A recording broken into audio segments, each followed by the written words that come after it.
Welcome back to Hillbilly Talk. After a brief hiatus, I am Shane Simmons, back again, ready to do some talking. And as you can tell, I'm battling a little bit of sickness, but we're going to plow through it, The show must go on. So as I think I mentioned last video, I've been to Las Vegas, and I'm going to share some video of that trip. It was a pretty fun experience, and we'll get into that. But unfortunately, as soon as I came back, the day I came back from Vegas, there was a major storms that hit this area, and it's caused by, of course, Hurricane Helene, or Helena, or however you pronounce that really just devastated a lot of local towns around here, places that we hold so dear to us. There was Asheville, Damascus, several places in North Carolina, some in East Tennessee were hit, and it was just they're still battling that even today, and it's been several days. There's still people who've not been, people without a power, people who've still missing, there are people trapped, and it's just been a nightmare.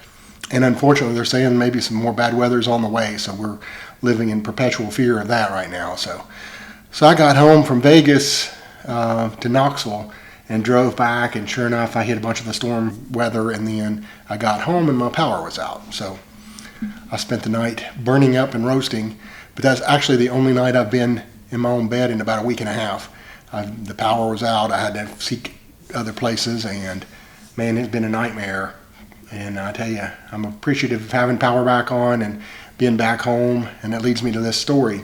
I've been struggling, as you can tell, like you said, with sickness, and I blame those little daughters of mine. I don't know which one, but they're both in school, and they bring all kinds of stuff in on us. So they're both got some drainage type of thing going on right now, so maybe one gave it to all of us, or I don't know how it worked, but long story short, my voice gives it away. I am battling a little something right now. So I came home, and I was going to go to Dollar General to get me some vitamin C supplements.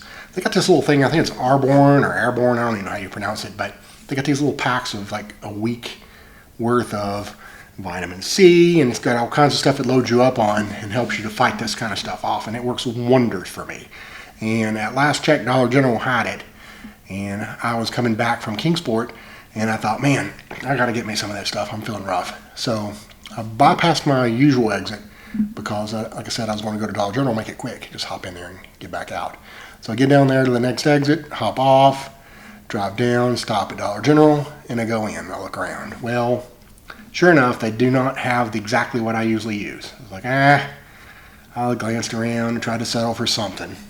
So I found me some vitamin C supplements and started to get in line to check out. Well, I get in line, and what do you know? I'm right behind an old gal with buggy loaded down, which you very seldom see at Dollar General, but people have been cooped up for a while. Maybe they had to get some stuff. So I was like, all right. I was trying to get in here and out because I want to get home. I'm so close.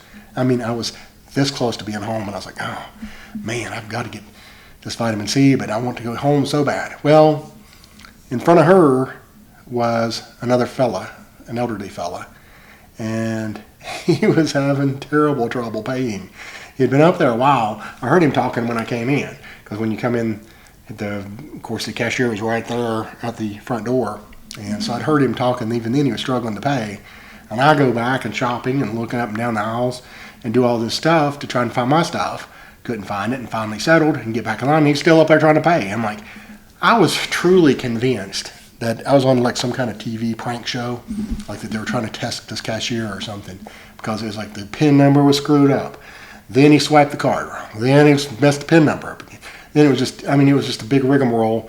Went on for all this time, and to her credit, that cashier lady, buddy, she was so sweet. Sugar would not melt in her mouth. She was nice.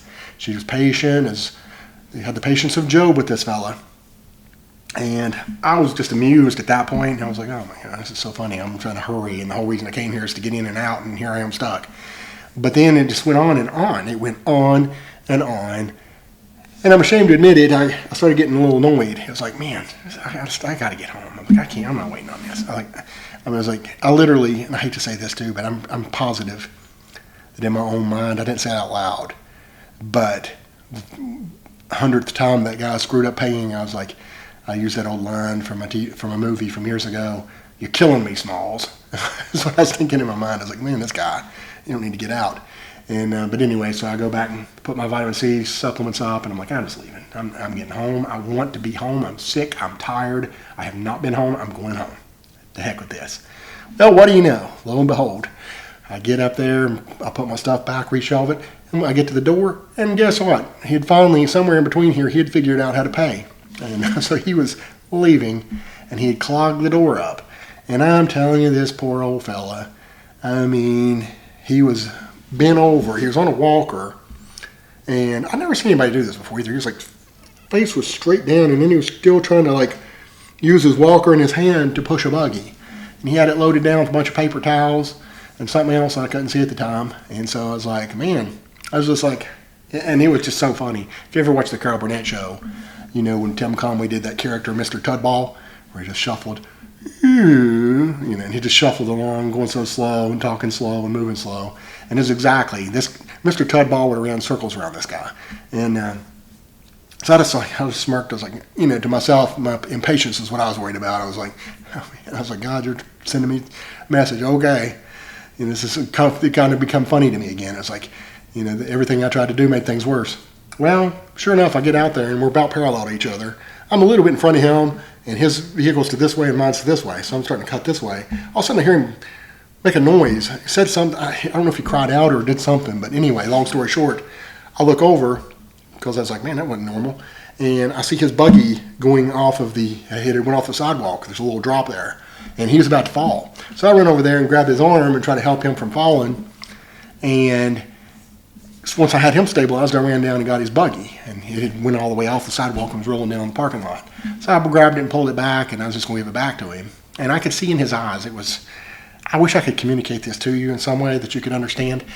But anybody that knows a guy with pride, and you could just tell he had this smile on his face. It was a real sheepish grin, as they say. And his eyes were just pained. It was pain that he had to take my help. So I was like, I gave him his buggy back, and I could tell, like I said, I saw it, and it's written all over his face, that he was just embarrassed by that whole thing, and he wasn't used to accepting any kind of help. So I gave him his buggy back, and, you know, he tried to minimize it. He's like, I got it, I can get it from here. I was like, do you need help? I'll be glad to, you know. And he was like, no, I got it. I can get it from here, thank you. And I just let it go. I didn't want to make him feel small. So I was just going to go into my car, no harm, no foul. And sure enough, he gets down there, and I'm kind of side-eyeing him. I knew he's in pretty rough shape. So I was watching him, and sure enough, he loses the buggy again. And it starts rolling down this parking lot again. So I go down there and grab it again, start bringing it back. And this time, he's embarrassed, obviously, but you know, he's just like, I could tell he just gave up. It's like, it's obvious that I'm having troubles here. You know, so he just took it, and, you know, and I was trying to help him load his stuff in the car because he was looking pretty hopeless at that point.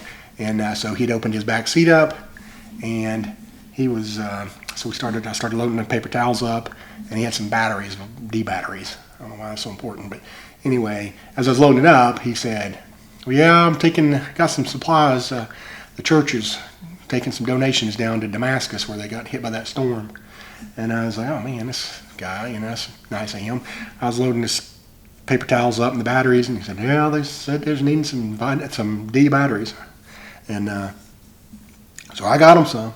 And I was like, well, that's great, man. I'm sure they'll appreciate that, you know, and we was parting ways. And, you know, I felt like this tall. You know, have you ever seen old Fred Flintstone episodes where he shrinks from normal size to like a mini guy sitting in a chair? Well, that's how I felt about not having patience with this guy before. I was like, God, this guy's coming out here trying to do something nice for somebody. And here I am being impatient and worried about myself, to be honest with you. And as he got in there, I mean, he was struggling. He almost, when he sat in his car, he practically had to throw his legs into the vehicle. And I don't know that he should have been driving. I'm not judging him, you know.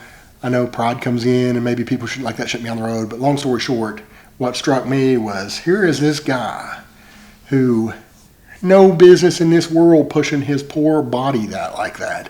I mean, it was a major sacrifice for him to get out and do that. And he went out and he bought this stuff for people he didn't even know. And because he knew they needed help. And that's how I knew from that look in his face, like he was not used to being a guy receiving help. He was used to being a guy giving help. And I thought to myself there, I was like, man, I want to be like that guy. I was like, there's a lot of things, man. I'm not sure of a lot in this old world, that's for sure. But I know one thing's for sure: when he goes to heaven, he's going to hear, "Well done, thou good and faithful servant." And he's going to trade that old fedora he was wearing for a crown, and he's going to get a new body. Because if anybody that I've met in the last bit is going to heaven, it's that fella. And I learned a lot from him. I was like, man, here's a guy. It cost him. It hurt every step of the way. It hurt him. It was painful for him. His poor broken body went in there to get paper towels and batteries for people he didn't even know, because the church said they needed it, and then God spoke to him. It was like, whew, powerful stuff. Anyway, I'll wrap this video up on that note, and hope you guys are having a better existence out there than some of the folks around here, and keep us in your prayers and thoughts about your weather coming up, and also the folks who are still missing and still stranded and still struggling. Today you hear people running out of oxygen, and we run out of their medicine and everything else that are stranded up in the hills. And man, we need the prayers and the donations and whatever you can do for folks. So we appreciate you, love you, and I'll talk to you soon.